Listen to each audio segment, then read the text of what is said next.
This year, I won $20 million in the lotto.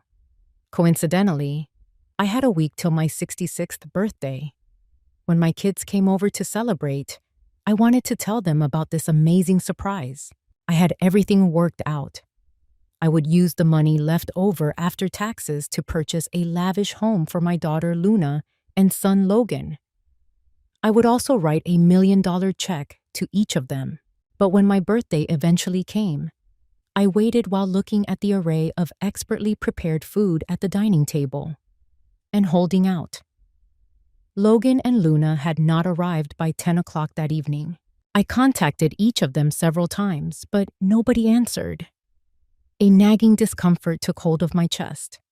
Luna had phoned at approximately 3 or 4 that afternoon to let them know she could be home later than planned because she had to remain late at work. Logan texted me shortly after, informing me that he would also be delayed due to a problem with a project he was overseeing. At the moment, I hadn't given it any thought. I just assured them that work came first and everything was okay. It was 10 now, though. I had asked when they would be arriving in our family WhatsApp group a half hour prior. The label unread remained on it. I pulled my chair back and walked to the couch with a heavy heart. 2 checks and 2 real estate contracts were on the coffee table. A residence of luxury for each of them. $1 million in cash. A surprise I'd been looking forward to all day. Recently, some of my yoga pals had developed a lottery fever and insisted that I try my luck. I didn't anticipate winning, so I went along with it. I couldn't sleep the whole night after seeing the winning numbers because I was so overwhelmed. I had kept it a secret. As they often say, one should not show off one's wealth. Despite the 40% tax loss, I decided to accept the lump sum payment. I still had more than $10 million after that. I intended to divide the remaining sum evenly between Luna and Logan and set aside $3 million for my retirement. I fell asleep on the couch somewhere in the middle between waiting and pondering. When my phone abruptly rang, I couldn't tell how long I had been asleep. "Luna was the one," I replied, but she continued in a hurried, contrite tone before I could respond. "Mom, I'm so sorry. I simply couldn't leave work today since everything was so hectic. I'll just go back to my flat because it's too late now. Early bedtime is a good idea for you." She stopped the conversation before I had a chance to reply. I looked at the display. It was 11:47 p.m. Luna worked a long way from home. After her internship finished, I rented her an apartment close to her workplace since I was concerned about her lengthy commute. I spent a long time staring at the black screen. Logan hadn't gotten in touch after 10 more minutes. Most likely, he was also preoccupied with his work. I sighed, stretched my sore back, and rose slowly. I carefully put all of the untouched dishes on the table in the refrigerator after wrapping them in plastic wrap. I put the checks and real estate contracts in my nightstand drawer. It was almost 1 a.m. when I finished putting everything away and got ready for bed. The birthday I had been so excited to celebrate was suddenly over. The following morning, I awoke. There was no sound on my phone. Neither Luna nor Logan sent birthday greetings. It's Saturday, and I sent a message on our family group chat. "I've got a surprise for you, so come home for supper." However, nobody answered. I went for a stroll after breakfast. Mary, my neighbor, was out walking her dog when I ran into her. "You're usually out bright and early," she said with a smile. "Why did you take so long today?" Too ashamed to confess that I had been up late waiting for my kids, I threw her a clumsy grin. Mary laughed. "I assumed that yesterday you exhausted yourself by cooking all day." She went on, "I told you ages ago just book a nice dinner at a hotel," when I didn't respond. Less trouble, less worry. However, you persisted. "Your granddaughter needs a nutritious kids' dinner. Logan likes spicy cuisine, and Luna prefers sweet and sour. Do you believe that a fine dining establishment cannot manage that? You go through all this bother for them, really?" I was halted in my tracks by what she said. I gave it some serious thought for the first time. My children had been the center of my existence, both before to and during my divorce. Had I ever prioritized myself in all these years? A caustic, sarcastic voice pierced the morning air before I could think about that. Don't pretend she's some poor, self-sacrificing mommy, Mary. He simply enjoys flaunting himself, always boasting about Logan and Luna's devotion. What a farce. I looked in the direction of the voice. It was Sammy, an old neighbor with whom I had a tense relationship. Prior to my early retirement, we were co-workers in the same fashion export company, even vying for the role of European market manager. I was promoted. My proficiency in French exceeded hers, and I spoke it more fluently. Sammy never accepted that. She believed I only won because of my language skills, not my abilities. Since then, things between us had always been tense. Now she looked me up and down, her lips curling in disdain. Not even a single piece of decent jewelry on you. I wonder how you've been treating yourself all these years. I had no interest in arguing with her, so I turned to Mary. I'm heading outside the neighborhood for a bit. You two chat. I started walking away, but Sammy stepped in front of me. I waited here all morning just to do you a favor. Don't be ungrateful. She crossed her arms and smirked. Last night was my grandson's birthday. We had dinner at a restaurant, and guess what? I saw the most ridiculous show. I exhaled sharply. Thanks for your concern, but I'm not interested. Can I leave now? Sammy's face darkened. With an irritated huff, she pulled out her phone, scrolled through her album, and shoved the screen in my hand. I don't need to explain anything. Just watch. I reflexively tried to push it back, but the moment my eyes landed on the screen, I froze. It was a video. A woman in a red dress, her hair elegantly pinned up, smiling warmly as she greeted guests. I recognized her instantly. Chloe, my ex-husband Jeff Smith's mistress, standing beside her, linking arms with her affectionately. They were laughing, talking, looking radiant together. The camera shook briefly before settling on two men standing by the stage, Logan and his biological father, Jeff. Behind them, two banners stood tall with blaring messages. Happy 25th wedding anniversary, Jeff and Chloe. Happy birthday, Chloe. My granddaughter appeared on the screen, her small hands clutching Chloe's as she chirped sweetly. Grandma Chloe, you're so pretty. Way prettier and nicer than my other grandma. She tilted her head up, eyes filled with innocent joy. I want you to be my real grandma. Next week is our preschool sports day. Can you and Grandpa come watch me? A deafening silence rang in my head. The video ended, but Sammy wasn't done. You should have seen Logan, she sneered. Bought that old witch a solid gold bracelet. Must have been close to 10 grand. I overheard his wife in the restroom bragging about it on the phone. She scoffed. Oh, and he got Jeff a whole crate of Hennessy brandy. Not cheap. Sammy clicked her tongue and shook her head. Funny, isn't it? Every time he visits you, he can't even be bothered to bring a 6-pack of beer. And your precious Luna? Don't even get me started. She got Chloe an entire gold jewelry set. Necklace, earrings, rings, the whole deal. Kept calling her mom, like it was the most natural thing in the world.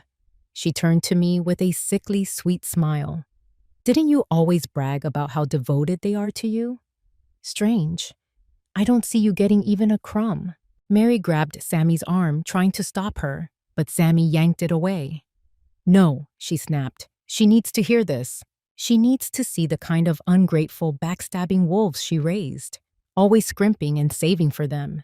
Even sold her big house to help out. Ha! What a joke. She did all that just to fool herself into thinking they actually care. The words hit like a sledgehammer. I felt like I was drowning. I returned the phone to Sammy without a word. My legs were unsteady as I turned toward home, staggering forward in a daze. A bitter, metallic taste filled my mouth. I had bitten my lips so hard it had started to bleed. I collapsed onto the couch the moment I stepped inside. Tears held back for so long finally broke free. I covered my face as if that could somehow contain the flood of anguish threatening to drown me. But no matter how tightly I pressed my hands against my eyes, the past clawed its way to the surface, relentless and cruel. Memories surged forward like a runaway carousel, peeling back old wounds I had spent years pretending didn't exist. My marriage to Jeff Smith had been a disaster, so much so that by the time I turned 40, I had given up on the idea of love altogether. I divorced him and never remarried.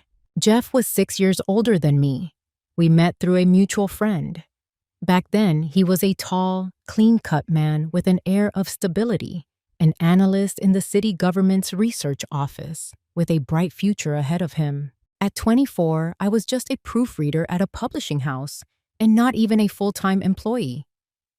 My parents saw him as an ideal match, respectable, well-employed, someone who could even lend a hand to my older brother's career.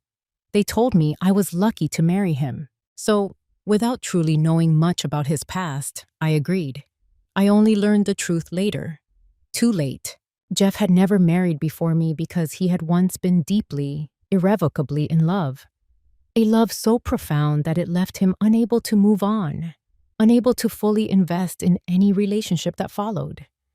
Marrying me had simply been convenient. By the time I understood this, there was no undoing it. A year after we met, we were already married. We weren't overly affectionate, but we coexisted peacefully. There was respect even if there was little passion. I convinced myself it was enough. Not every marriage needed to be a whirlwind romance. Stability was good. Predictability meant safety. In the third spring of our marriage, I gave birth to twins, a boy and a girl. Thrown headfirst into motherhood, I was overwhelmed. 2 crying infants, sleepless nights, a body still healing from childbirth. I felt like I was drowning, and I wanted to go back to work. I asked Jeff if his mother Laura could come help for a while, but every time I brought it up, he made excuses. His father was sick. His mother was too busy. She simply couldn't spare the time. Days turned to weeks, weeks to months. By the end of the year, Laura still hadn't come. My publishing house couldn't wait forever. When I failed to return, they gave my position to someone else. I was heartbroken but helpless. Then came the twins' first birthday party. Laura didn't show up. That was when resentment first took root in my heart. She was their grandmother, yet in an entire year, she had barely visited them. Jeff must have noticed my mood because that night he finally gave me an explanation. His mother, he said, had suffered a bad fall while cleaning the house. She had injured her lower back and had been recovering in bed all this time. She hadn't told us because she didn't want to worry us. Guilt hit me like a wave. I had been angry at her, suspecting her of indifference, while all along she had been injured. After the party, Jeff's aunt came over to see the children. I pulled her aside, concern tightening my chest. "How bad is Laura's injury?" I asked. "Does she need better medical care? Maybe she should come to a hospital in San Francisco." As I spoke, I reached into my purse, taking out $1,000. "Can you give this to her when you go back? Just in case she needs anything." Jeff's aunt hesitated. A strange expression crossed her face, half amusement, half pity. For a long moment, she didn't say anything. Then finally, she let out a small, mirthless chuckle. "Laura doesn't have a back injury." I stared at her, confused. She sighed and gave me a look I couldn't quite decipher. "I wasn't going to say anything, but every time I visit, I see you struggling to raise those babies alone, and it just doesn't sit right with me." She glanced around, then leaned in. "The truth is, Jeff arranged for his mother to be a full-time nanny. For someone else." I blinked. "What?" "She's been working as a free babysitter," Jeff's aunt said, voice low. "For who?" My stomach twisted. "Maybe Jeff's boss," she said flatly. "The guy travels a lot, and his wife needed help with their kids. Jeff sent his mother to take care of them."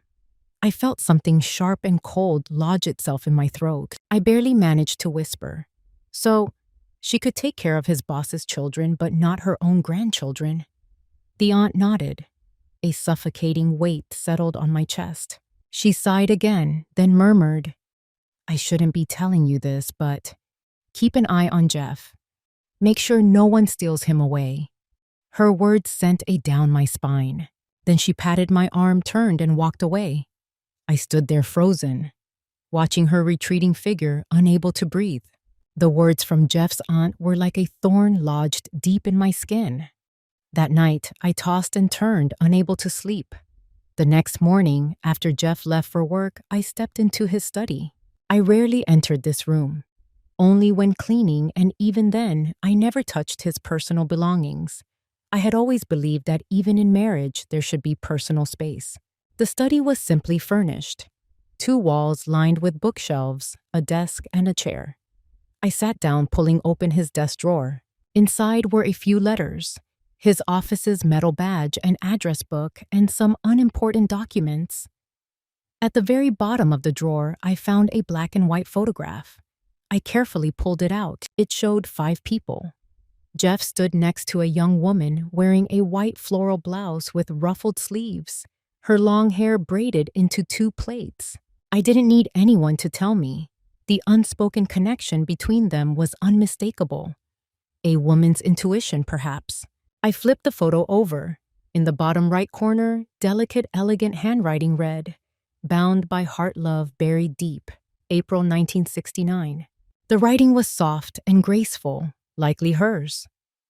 1969. That was Jeff's final year of college. My gaze swept across the study, finally landing on a locked cabinet at the bottom of the bookshelf. Minutes later, I found the key hidden in the spine of how the steel was tempered. That night, after putting the twins to bed, I forced myself to sit down and read. Dozens of letters, and that was barely a third of them. The woman who had written to Jeff was named Chloe. Through her words, I pieced together a love story that had lasted over a decade.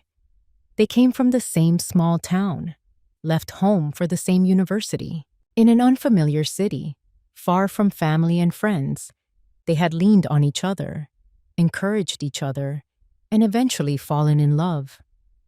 Their relationship grew, flourishing in quiet, unspoken moments until they were inseparable. But before Chloe left for college, her family had already arranged a fiancé for her. She had agreed to the engagement. Every month, letters arrived from her betrothed. Sometimes he even sent her money for her study, so their love had to remain in the shadows. By the time they graduated, most students returned home to find work. Chloe's fiancé's family had wealth and connections. They secured her a job teaching French at a prestigious private school. Meanwhile, Jeff, after 2 years of applications, had finally been admitted to a prestigious university up north for graduate school. One married, the other left, but the letters never stopped. When I was newly pregnant with the twins, Chloe had written to Jeff, complaining about the exhaustion of balancing work and childcare. Her husband, always away on business trips, barely acknowledged their existence. She was overworked and overwhelmed, constantly sore from carrying the burden alone.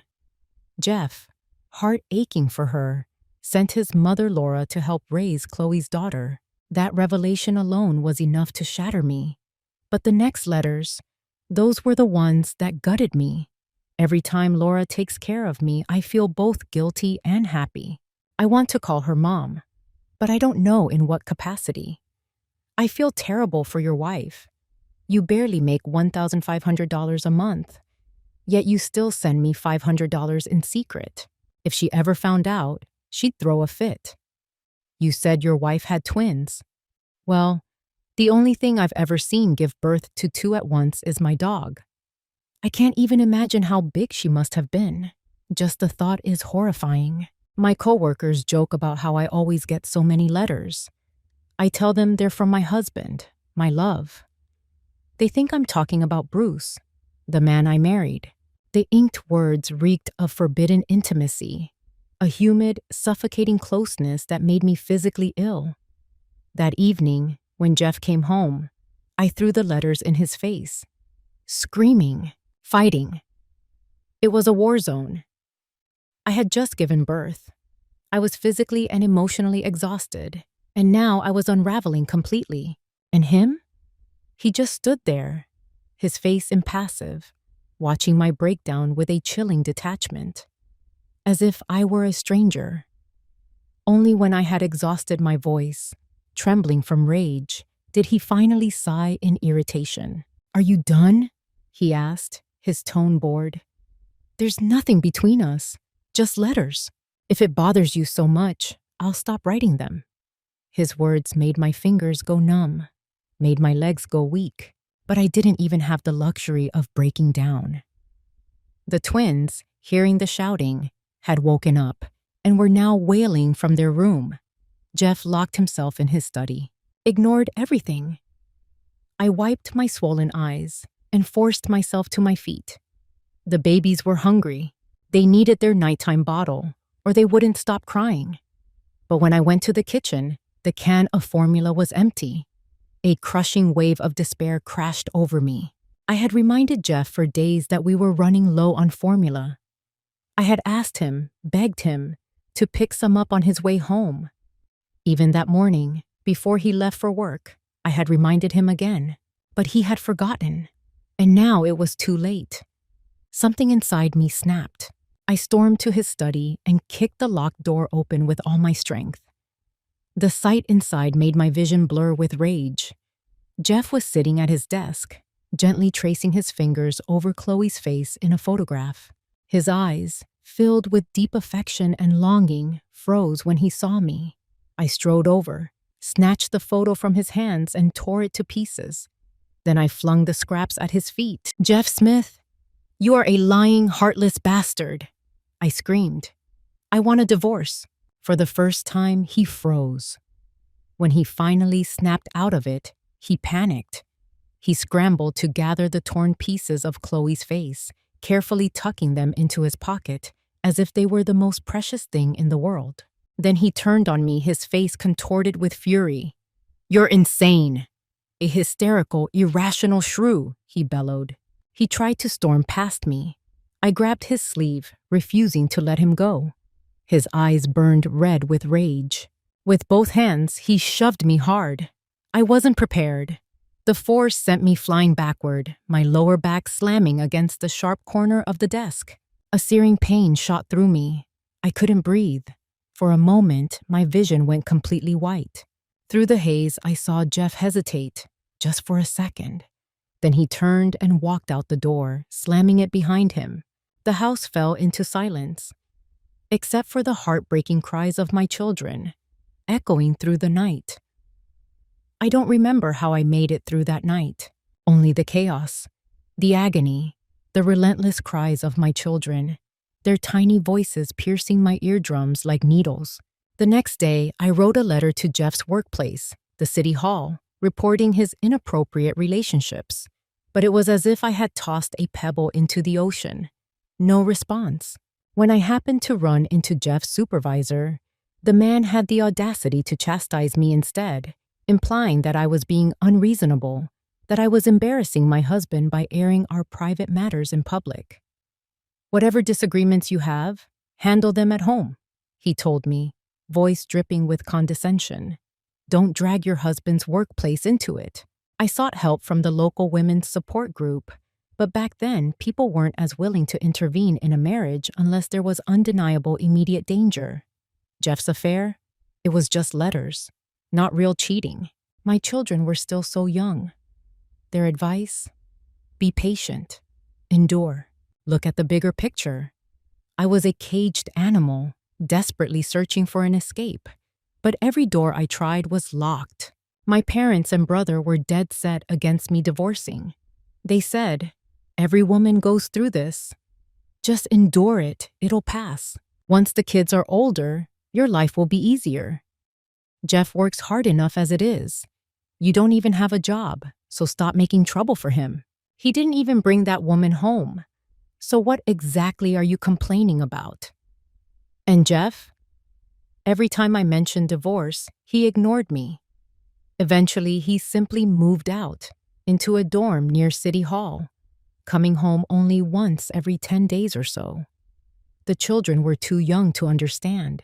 They sucked on their tiny fingers, babbling their first words, oblivious to the growing rift between their parents. For their sake, I swallowed my pride. Again and again. Like so many women trapped in broken marriages, I had become weak the moment I became a mother. And I had two weaknesses. 7 years. 7 years of degradation, exhaustion, and slow, quiet suffering. Until the final straw. Jeff had secretly sent Chloe another $1,000 to buy herself the latest fully automated washing machine. But the letter had been returned to sender. Chloe had transferred to a new school and the post office sent it back. I read his words, and for the first time I felt something inside me snap. We didn't even have a semi-automatic washing machine. In the dead of winter, I was still scrubbing my children's dirty clothes by hand, my fingers raw from the cold. That night, I confronted him. We fought. For the first time, he lost control. Furniture was overturned. A vase hurled at my head, shattering just inches behind me. I didn't hesitate. I called the police. Then I called a local news station, asking them to report on how I had nearly been disfigured by my violent husband. The scandal erupted. It spread like wildfire, reaching not just City Hall, but the state government. Jeff's upcoming promotion, his transfer to a higher state-level position, was immediately revoked. And as younger, more educated officials entered City Hall, his career stagnated. He was demoted. He spent years stuck as an administrative assistant, filing paperwork in the archives. Only then, when he had lost everything, did he finally sit down and agree to a divorce. Took 2 months of relentless fighting. Jeff refused to let go of Logan. "If you want a divorce," he said, "I keep our son." I agreed. When it came to money, I was ruthless. I threatened to expose his affair with Chloe, to ruin her reputation. In the end, I forced him to return every cent he had spent on her. I had no way of knowing the full amount, but I threw out a number, $50,000. By then, his salary had risen to just over $2,000 a month. 50 grand wasn't an impossible sum, but it wasn't pocket change either. Jeff, of course, didn't want Chloe to suffer, but he also couldn't stomach the humiliation of borrowing money from friends. So he mortgaged his parents' house and took out a loan for 50 grand. I'll never forget his expression when he handed me that check. If looks could kill, I would have died 1,000 times over. The house we had lived in belonged to Jeff before our marriage. I left it behind, but I took everything inside, even the old stew pot that had been patched up twice. I hauled it all to the flea market and sold every last item. Then, with Luna in my arms, I walked away. Logan was taken in by Jeff's parents. From that day forward, the only connection Jeff and I shared was the occasional exchange of our children. When my father found out I had actually gone through with the divorce, he was furious. I had defied him, so he never came to see me again. My mother, she would sneak visits behind his back, but she never offered support. Only endless sighs and tearful laments. She never once asked me what I planned to do next. Never once asked me how I would survive. I was disappointed, but I no longer begged for love that would never come. The road ahead was uncertain, harsh, and full of trials, but at least I had finally broken free from that toxic marriage. At least I was no longer the discarded wife in someone else's love story, pathetically struggling to hold on. After the divorce, I used the money I had secured to buy a 650-square-foot apartment. It wasn't much, but it was mine.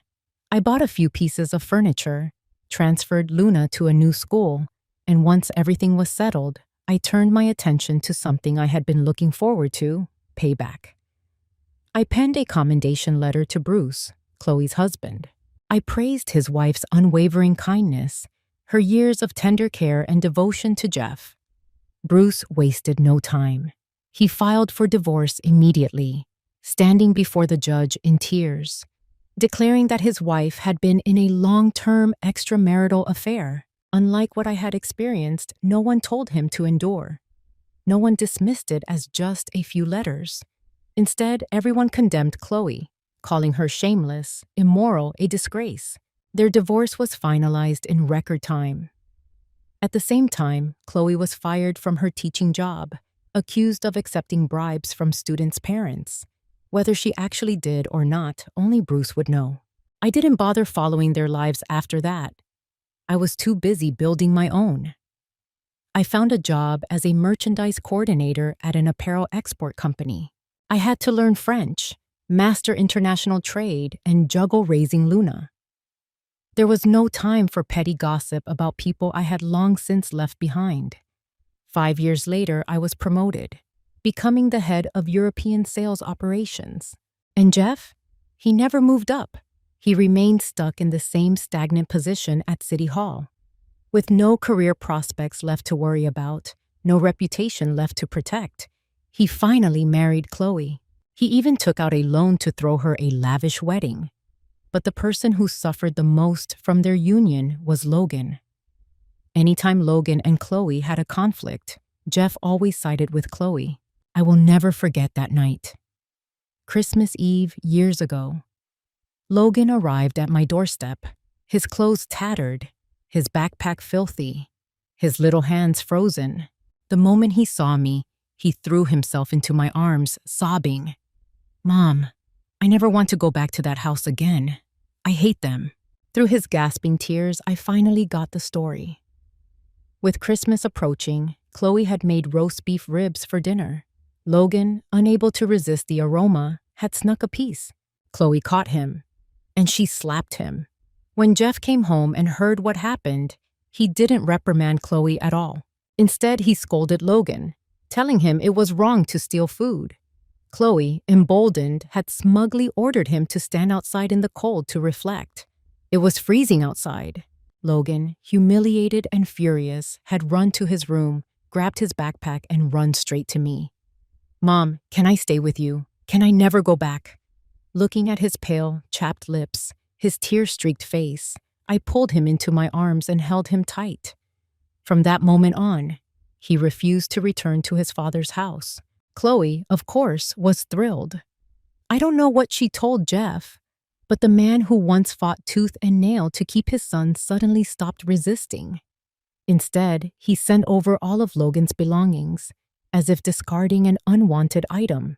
For the first 2 years, Jeff still sent child support checks. Then one day, they stopped coming. And that was it. I raised both my children alone. I taught them right from wrong. I put them through school. I saved money to buy them cars, even homes. No, they betrayed me just like their father did. It felt as though I had cried my last tear that night. Outside the window, the darkness slowly swallowed the final traces of daylight. I forced myself to stand, my legs shaky as I made my way to the bedroom. Lying in bed, I felt like a fish gasping for air, desperately searching for oxygen. Then the sound of keys turning in the lock echoed through the quiet house. Luna's voice followed. "Mom, we're back." I didn't move. I didn't answer. Logan's confused voice came next. "Mom's not home. Didn't she tell us to come for dinner this morning? Why hasn't she even cooked?" Luna let out a sigh. Who knows? She's been getting more and more annoying these past 2 years. So sentimental all the time. Every time I'm around her, I feel suffocated. It's so much easier being with Chloe. She'll keep your voice down. If Mom hears you, she'll be upset. So what if she is? Are we really supposed to never see Dad again, just to make her happy? He's still our father. Their conversation continued in hushed tones. Then my bedroom door creaked open. A small, warm body barreled into me, Vivian. "Grandma, are you playing hide and seek with us?" "I found you." The voices in the living room fell into a sudden silence. Seconds later, both Logan and Luna rushed in. The light flicked on. Logan froze in place. He stood there, rooted to the floor, staring at me. His mother, lying in bed, face streaked with dried tears. His lips parted, his voice barely above a whisper. "Mom." Luna hesitated in the doorway, her expression unreadable. The room was heavy with silence. After a long moment, she cautiously stepped forward, reaching for my hand. "Mom, I'm sorry," she murmured. "We were so busy yesterday. That's why we couldn't come. Are you mad at us?" I stared at her, unblinking, saying nothing. She shrank under my gaze, her voice growing smaller. "Mom, I had to work overtime. It wasn't my choice. You know this is an important time for my career, and—" Logan chimed in quickly. "Yeah, Mom, we really did have to work. But we're here now, aren't we? We came to celebrate with you today. Come on, get up and have some cake." I looked at them, really looked at them, and all I could see was Jeff. The way they lied so effortlessly, the way they twisted their words, trying to placate me just as he had once done. Had I been fighting against something impossible all along? Had all my efforts, the love, the sacrifices, the endless nights of working myself to the bone for them, meant nothing against the weight of their bloodline? "Grandma, I want cake." Vivian tugged at me with her tiny hands, her impatience nearly pulling me off the bed. Logan quickly slipped my slippers onto the floor and helped me sit up, his voice filled with forced warmth. "Mom, Vivian's been so excited all day about celebrating your birthday. He kept saying how much she missed you." The moment her dance class ended, I brought her straight here. They half led, half dragged me to the dining table. On it sat a 6-inch cartoon cake. The design, Elsa from Frozen, Vivian's favorite. I smiled, not because I was happy, because I realized what a fool I had been for over 30 years. A memory surfaced, unbidden, that night, so many years ago, after my fight with Jeff. The empty can of formula on the kitchen counter, the twins' desperate, gasping cries. I had fought through the pain in my bruised back, cooking oatmeal with one arm while rocking them with the other. One would finally fall asleep, only to be woken up by the other's cries. I had hated Jeff so much that night. I had wanted to walk away, but when I looked at my children, I couldn't. So I stayed. I stayed and I fought for them. For years, I worked endlessly to provide for them. I learned French, international trade, everything I needed to climb the corporate ladder, to earn just $1,000 extra a month. I had fought tooth and nail against Sammy for that manager promotion. No, now they had gone to that woman's birthday party. Now they had gifted her gold bracelets, expensive liquor, an entire jewelry set. Me. At 66, the only birthday cake I got was whatever my 5-year-old granddaughter happened to bring. Suppressing the anguish rising in my chest, I pulled out a chair and sat down. Then, in a calm, even voice, I said, "Sit down. I have something to say." Logan and Luna exchanged a glance before hesitantly sitting across from me. Vivian, thinking we were about to start eating, stared at the Elsa figurine on the cake, her eyes bright with anticipation. I looked directly at my children and got straight to the point. "You didn't come yesterday because you were at their anniversary party, weren't you?" Their faces instantly changed. Luna's brows furrowed. "Mom, what are you trying to say?" she asked cautiously. Kept my voice steady. "If you wanted to attend their celebration, you could have just told me. There was no need to lie about working late and make me wait until midnight." Luna stiffened, her complexion paling. Logan lowered his head in guilt. Minutes passed in heavy silence. Then Luna began to cry. She moved from across the table to sit beside me, gripping my hand tightly. "Mom, let the past go," she pleaded through her tears.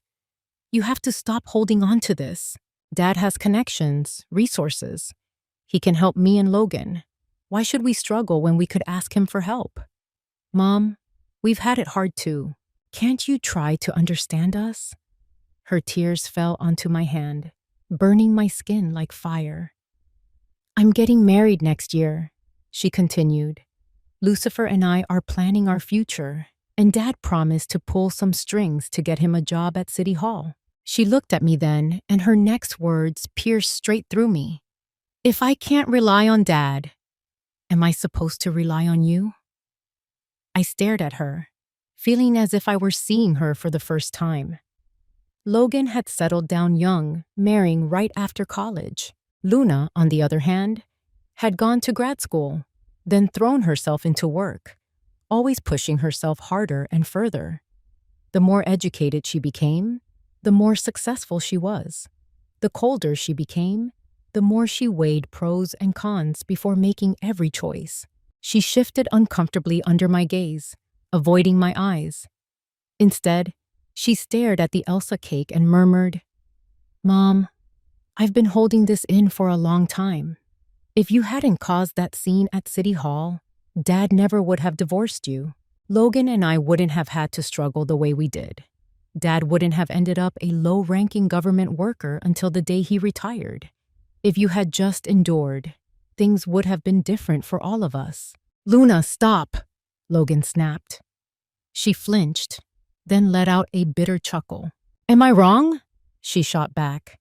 If Mom hadn't insisted on leaving Dad, Chloe never would have had a chance to replace her. But Mom made her choice back then, so why is she still holding on to the resentment? She clenched her fists.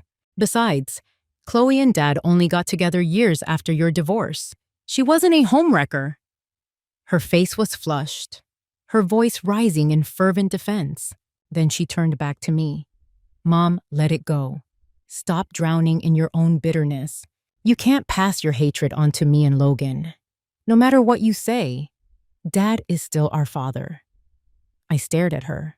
This was not my daughter, not the daughter I had raised, not the child I had sacrificed everything for. My fingers trembled as I pointed to the door. "Get out, both of you. I don't have children like you." A long, suffocating silence followed. Then slowly, Luna stood up. Her voice was eerily calm. "Fine, Mom.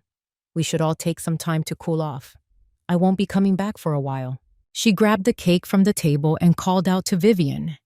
"Vivian, let's go have the cake at Auntie's place."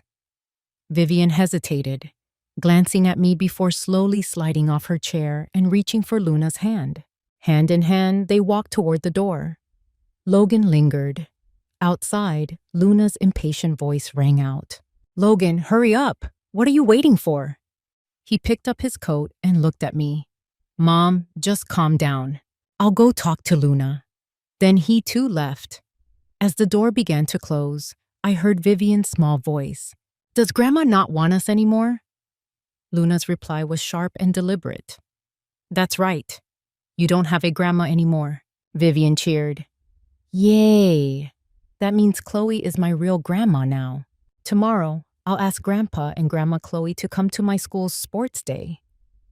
The voices faded as the door shut. I stood there staring at the closed door. For a long, long time, the metallic taste of blood filled my mouth. No matter how hard I tried to erase them from my mind, the pain in my chest was crushing. But I would get used to it. I had survived worse, hadn't I? Slowly, I steadied myself, pushing off my knees to stand. I walked to the drawer, pulled out the 2 real estate contracts I had prepared for them, and tore them to shreds.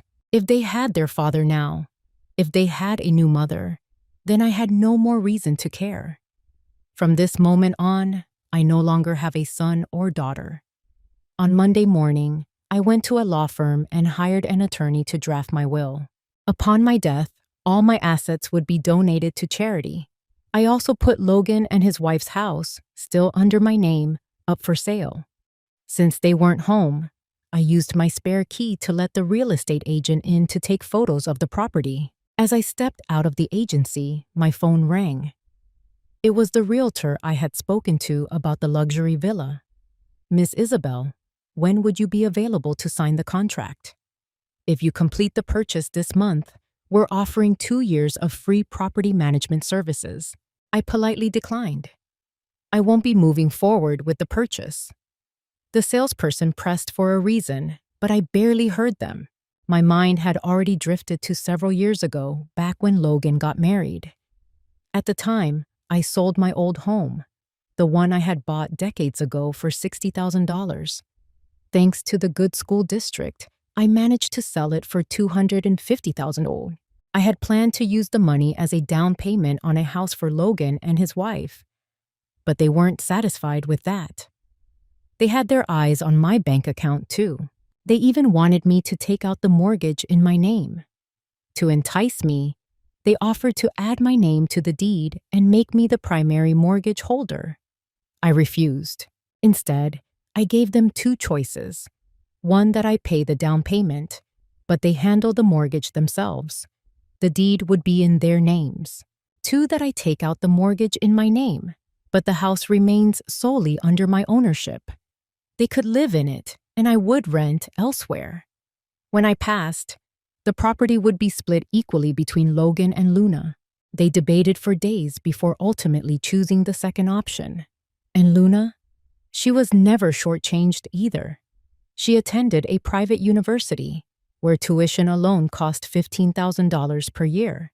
After graduating, she took a 2-year gap before grad school, during which I fully supported her. Between living expenses, travel, and personal costs, I must have spent at least $100,000 on her. Even now, the apartment she rents, I pay the rent every quarter. They drain me dry. And back then, I was foolish enough to think it was worth it. I believed that after I retired, I'd have $5,000 a month in pension, which would continue to increase. I had long-term care insurance and a fixed annuity plan that would pay out principal interest when I turned 70, ensuring I had a secure future. So I never denied them anything. Not once. Now looking back, what a fool I had been. A lifetime spent working, sacrificing, and giving, only to be betrayed by the very people I had dedicated my life to. I terminated my lease on my rental apartment. Then I bought myself a move-in-ready villa, a cozy house with a private garden. I hired a housekeeper to take care of cooking and chores. For the first time in my life, I lived for myself. But peace never lasts long. My phone was soon bombarded with calls from Logan. I blocked his number. Moments later, my phone rang again, this time from Michelle, his wife. I hesitated, then answered. There were still a few things left to say. The second the call connected, Logan's furious voice exploded through the speaker. "Mom, what the hell are you doing? How could you send a lawyer and a realtor to our house? Are you seriously selling our home? Have you lost your mind?" His entitled outrage made my stomach turn. He wasn't asking. He was demanding. He was acting as if I owed him something. "Luna always said you were difficult," he sneered.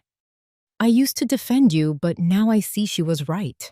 Just because we missed your birthday, you're making such a big deal out of nothing. No wonder Dad left you. If I were him, I'd choose Aunt Chloe too." Even though I had already given up on them, his words still sent a fresh wave of fury through me. I let out a cold laugh. "Perfect. Since you've chosen Aunt Chloe, let her buy you a house then. That home is legally mine and I'm selling it. So pack up and move out. Otherwise, my lawyer will be filing charges for illegal occupancy." I paused, then added, "Oh, and do pass a message to Luna. Her landlord has been asking about her next rent payment. I won't be covering it anymore." Before he could spit out another protest, I hung up. Then I blocked all their numbers. I shut my phone off. And for the first time in my life, I let silence be my companion. That weekend, I went to a pet rescue center and adopted 2 cats. I filled my garden with flowers, vines, and shrubs. One afternoon, I sat on my balcony, a cat curled in my lap, soaking in the warm sunlight. Then a knock at the door. My housekeeper came upstairs. "Ma'am, there are 2 police officers here to see you." Confused, I went downstairs. Turned out, Logan and Luna had been unable to contact me for months and had reported me missing. Right in front of me, the officers called Logan to inform him that I was safe. An hour later, they arrived at my doorstep. Not just Logan, not just Luna, but someone I never expected to see. My older brother, Jack. After the police left, The three of them stood in my garden, taking in the house with wide eyes. Luna was the first to break the silence. "Mom, how much do you make as a housekeeper here?" I rolled my eyes and ignored her. It had been months since I last saw them. Logan looked unkempt, his face shadowed with stubble, his clothes wrinkled and disheveled. Luna didn't look much better. Tired, tense, and visibly stressed. I sighed. "What do you want? You're not welcome here. Leave." Logan ran a hand through his hair in frustration. "Mom, it's been long enough. Don't you think it's time to drop this?" The lawyer actually sued me over the house, and now Michelle is threatening divorce. Just tell him to drop it. A month ago, my lawyer had informed me that Logan was refusing to leave, so I had filed a lawsuit against him. I met his gaze without hesitation. "If you move out within 3 days, I'll withdraw the lawsuit." Logan looked stunned, as if he couldn't believe I was being this ruthless. Before he could respond, Luna stepped forward. She stretched out a hand expectantly. "Mom, about the $100,000 wedding gift you promised me. Can you give it to me now? Lucifer and I just secured our new home, and we need the money for renovations." I let out a laugh, shaking my head. She had money for gold jewelry for another woman, yet she still had her hand out for my money? I reminded her coldly. "Your mother is Chloe. If you need help buying a home or planning a wedding, go ask her. After all, she's the one you two chose to honor, not me. I won't be giving you a single cent." Luna's face turned red with rage. Her voice went sharp, cruel. "You think we actually want to come to you? We were giving you a chance to make amends, but clearly you'd rather be stubborn. Fine, but don't come crawling back when you're old and alone. Don't expect us to take care of you." She scoffed. "You know what? Chloe is a better mother than you ever were. He's prettier, kinder, more loving. When I get married, Dad and Chloe will be sitting in the parents' seats. As for you, come or don't, I don't care." Then, without waiting for my response, she stormed out. Her words should have hurt, but they didn't. Not anymore. I watched her leave with indifference, brushing off imaginary dust from my sleeve. As I turned to head back inside, I noticed 2 figures still standing in my yard. Logan, still frozen in place, lost in thought, who had been watching the whole spectacle with amusement, clearly enjoying the show. I had almost forgotten about him. I had long known that Jack's life hadn't been easy these past years. My parents spoiled him rotten. Originally, my father had pulled strings to get him a well-paying government job, but Jack was lazy, incompetent, and frequently skipped work. It wasn't long before he was fired. After that, my parents funded several small businesses for him. Some ventures made money, others failed, but he got by. Then he hit the jackpot, opening a wholesale food business that took off. But just as he started making real money, he found himself a mistress, and she scammed him for everything he had. His wife divorced him, walking away with half of what little he had left. Now here he was, standing in my garden. When he saw me looking at him, he flashed a grinning, greasy smile. "Isabel, Mom and Dad miss you. They want you to come home and visit." I narrowed my eyes. Something was off.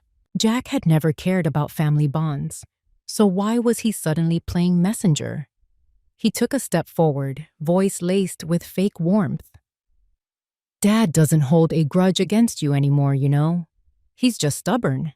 Divorce isn't even a big deal these days. Look around. Everyone's doing it." I nearly laughed out loud. Now that he himself was divorced, he had conveniently forgotten how he once ridiculed me for leaving Jeff. I cut straight to the chase. "What do you really want, Jack? If there's nothing else, get out." Jack hesitated, then sighed, rubbing his hands together in that familiar sleazy way. "All right, I won't beat around the bush. Dad took a fall while out for a walk. The doctors say he might end up bedridden. Mom thinks you should come back and take care of him. You always complained that they favored me, right? Well, now's your chance to spend some quality time with them." I almost laughed from sheer disbelief. If I remember correctly, their combined retirement pensions are nearly 10 grand a month. You're telling me they can't afford a caregiver? Jack's face twisted in frustration. If we hire a nurse, then how am I supposed to survive? I'm 68 years old, Isabel. You expect me to go out and work. But there was. Even with my father immobilized, even with my mother aging and frail, the money still had to go to their precious golden son, Jack. Where was this concern when Jeff was tearing my life apart? Where were they when I was left with nothing, struggling to survive? Now suddenly they remembered they had a daughter? I shrugged. Their situation has nothing to do with me. I won't be coming back. Now please leave. Jack's face darkened. Isabel, I already consulted a lawyer. Even if you've been estranged from them for years, you are still legally obligated to support them. I smiled indifferently. Then sue me. If a judge orders me to pay, I'll comply. But until then, not a single penny. I called security and had them escort him out. As expected, Jack never took legal action. He had always been too lazy to go through that kind of effort. Instead, he dumped our parents into a rundown nursing home. His only instruction to the staff? Just make sure they don't die. After all, he still needed their pension checks to survive. 2 months later, I received a call from an unknown number. When I answered, the voice on the other end was faint, slurred. Belle. I froze. It had been years since I last heard that nickname. I held the phone without speaking. It's your father. I don't have much time left. But there's something I need to get off my chest. Before I go, I wanted to tell you I'm sorry. His breathing was labored, his words coming in painful gasps. He said a lot, more than I had ever heard him say in my entire life. I didn't listen to a single word of it. My father had always been a domineering, chauvinistic man. To him, a woman's only purpose was to depend on a man. He forbade me from divorcing because he didn't want me to be the one stain on his otherwise successful life. And when I did divorce, he was the first to crush me under his heel. Now, on his deathbed, he wanted to apologize? His words felt like a wet, frozen coat draped over my shoulders, offered not to comfort me, but to remind me of the cold I had already endured alone. I didn't need it. Before I hung up, my mother murmured the address of their nursing home. I hesitated for a long time, but in the end, I went. When I entered his room, I found him lying there, gaunt and hollow, his cheeks sunken like a dried-up corpse. I hadn't seen him in over 10 years. The last time had been on his 70th birthday. I had brought gifts, but, like always, he had thrown them out the door. I never went back after that. Now, as I stood by his bed, his lips quivered, his breathing growing shallower. Neither of us spoke. 10 minutes later, he closed his eyes. 2 murky tears slid down his withered face. I turned and walked out. As I stepped into the hall, my mother shuffled after me, her frail hands trembling. I turned to look at her, now 85, bent with age. I felt nothing. She had spent her entire life in submission. No matter what my father did, she never objected, not even when he cast me out like garbage. Was she weak, or did she simply not love me enough? I wondered, if my father had ever threatened to cut ties with Jack, would she have obeyed just as blindly? I reached into my bag and pulled out a check for $10,000, pressing it into her hand. For his funeral, I won't be attending. Then I turned and walked away.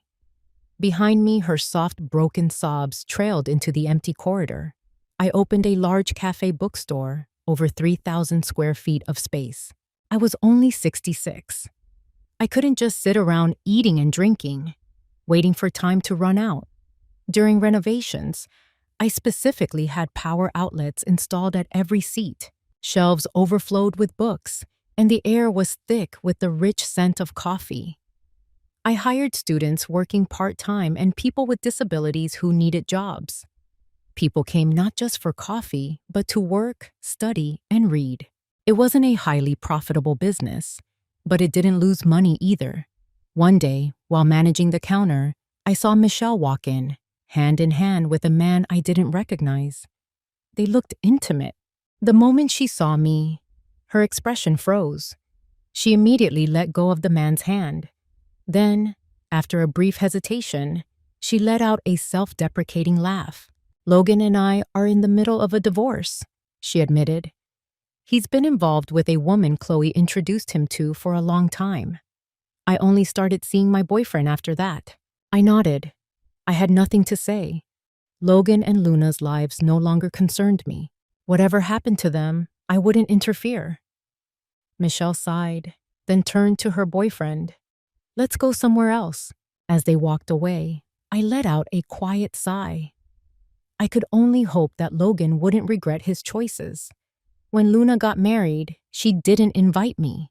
A friend sent me a video from the wedding, along with a message. "Why is Chloe sitting in the mother's seat at Luna's wedding?" I replied simply, "I suppose I don't deserve to be there."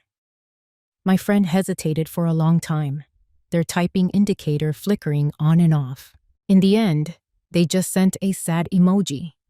I won't lie, watching that video stung. But more than sadness, I felt relief. At that moment, something inside me fully let go. Unexpectedly, my cafe bookstore became a local sensation. People flocked to it, eager to experience the cozy atmosphere. Concerned that business wasn't thriving, my young employees brainstormed ideas to attract more customers. They came up with monthly themed drinks. January, Golden Fortune Latte. February, Sweetheart Mocha. March, Coffee and Tea Fusion. Paired with the literary ambience, the themes worked wonders.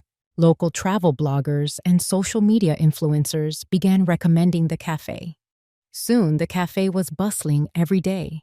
I noticed my employees were exhausted from the workload, so I raised their salaries and hired more staff. Luna found out who owned the cafe after seeing a news interview about me. By the time she came looking for me, she was heavily pregnant. At the counter, she ordered an iced Americano. I had the barista pour her a glass of warm water instead. She didn't protest. We were seated opposite one another. She gave a little grin before her eyes began to flood up with tears. "I believe I made a mistake, Mom." I sipped some coffee. On my tongue, the usual bitterness grew. Luna had a terrible appearance. She had a big bruise across her forehead, pale skin, and puffy eyes. Her mouth quivered, and then she started crying. "Lucifer cheated on me, Mom." I tensed up. Lucifer had always struck me as a gentle, kind man. I thought he was trustworthy. However, Luna's subsequent remarks dispelled that presumption. "My pregnancy is 4 months along. However, the lady he is dating is already on the verge of giving birth. His employment has kept him occupied. In reality, though, he has been residing with her all along. I made the 3-hour drive to see him last weekend. I caught them together when I arrived. He struck me after I shoved the woman. Apparently, Jeff had failed to secure Lucifer a position with the administration. Did you tell Chloe and your father?" I inquired. Luna's eyes became wide with surprise. I went on. "Your dad has contacts. You ought to beg him to defend you." He looked at me in disbelief. Her cheeks were wet with tears. "Are you truly leaving me, Mom?" I got to my feet. I said quietly, "It was you who initially deserted me. I decided to release you. This isn't a facility for recycling. It is not your right to come and leave as you choose." I gave her one more bit of advice before I left. Save yourself if no one else is ready to save you. Get out of there and get away from that man. I previously told you. On her own, a woman may have a fulfilling life. You'll be all right. It seemed like time flew by. The cats under my care increased in number. The majority of them were discovered abandoned near my cafe's entrance. I had a nice group of young folks working for me. They showed me warmth and respect, at least because I was their employer. Sincerity was not what I expected. Sincerity is a rare quality that cannot be coerced. And that was all right. I had long since discovered that it was sufficient to live contentedly in the here and now. But Jeff Smith was a victim of life. He had a stroke one evening as he was leaving the house to pick up Chloe from the mall. There was serious destruction, restricted movement, slurred speech, and unilateral paralysis. Once, Chloe appeared to be quite loyal and stayed for a while. She managed the cash and oversaw his medical care. However, healthcare was costly. The expenses soon mounted, even with his savings and pension. Their funds were completely depleted by the costs of all the therapy, treatment, and prescription drugs. Jeff turned become a liability. Furthermore, Chloe wasn't the kind to put herself in danger for a sick husband, even though she had previously snatched him from another woman. She eventually had enough. She left him with one last sentence, packed her things, and drained what little remained of their joint account. This is not what I signed up for. He had to be taken in by Logan. Logan, however, had his own issues. In an attempt to start over after his divorce with Michelle, he had thrown himself into a new relationship. But a poor, suffering man didn't appeal to his new lover. She cut her losses and left him when it became evident that he was drowning in debt. Logan's life became even more chaotic as he was forced to live with a crippled father. His opulent way of life has diminished to just survival. He now lived in a small apartment and could hardly pay the rent. Taking care of Jeff was a drain. Taking care of his incessant medical requirements, feeding him, and washing him. Logan was bitter about it all. He soon looked to Luna for assistance. Luna, however, had already altered. Lucifer was her ex-husband. She knew as soon as her kid was born. Unlike her mother, she didn't want to raise him in a dysfunctional marriage. She moved away from the metropolis to a new place where no one was aware of her background. It was a difficult life. She eventually started to comprehend the sacrifices her mother had previously made while juggling job, parenting, and all the difficulties of being a single parent. She had a clear memory. Her mother's long evenings of staying up to rock her and Logan to sleep. Because they couldn't afford a washing machine, she cleaned their clothing by hand during the chilly winters. Sleepless evenings, gentle lullabies, and unrelenting efforts to provide children with a brighter future. It was something she had never appreciated before. Now, though, she did. She hesitated at first. Then, one evening, she texted her mother out of the blue. "How are you doing, Mom?" No answer. She tried again a few weeks later. "I apologize for all of this." There is still no sound.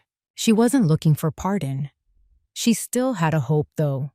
She therefore sent another mail every couple months. "Now I get it. Everything you did for us. You must have been quite exhausted. I'm not counting on you to respond. I wanted to let you know that you are on my mind." I never received a response. Nevertheless, she mailed them. I personally read each and every message. However, I never answered. Once sliced too deeply, certain wounds are never completely healed. However, that did not imply that I wanted her to suffer. If nothing else, I hoped that she would eventually be able to stand on her own 2 feet, that her strength would be discovered. She would be self-centered. She deserved a nice life, not for a guy or for acceptance. Time went along. My cafe bookshop prospered.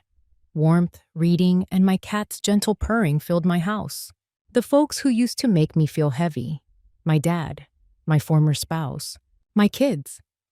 My life was no longer under their control. Loss, treachery, and sorrow had all occurred. However, I made it through. I now lived my life for me. I had given, sacrificed, and persevered all my life. I decided on joy now. No more remorse. No more responsibilities. Simply enjoying a nice cup of coffee, a calm afternoon, and the realization that, at last, I had mastered the art of freedom.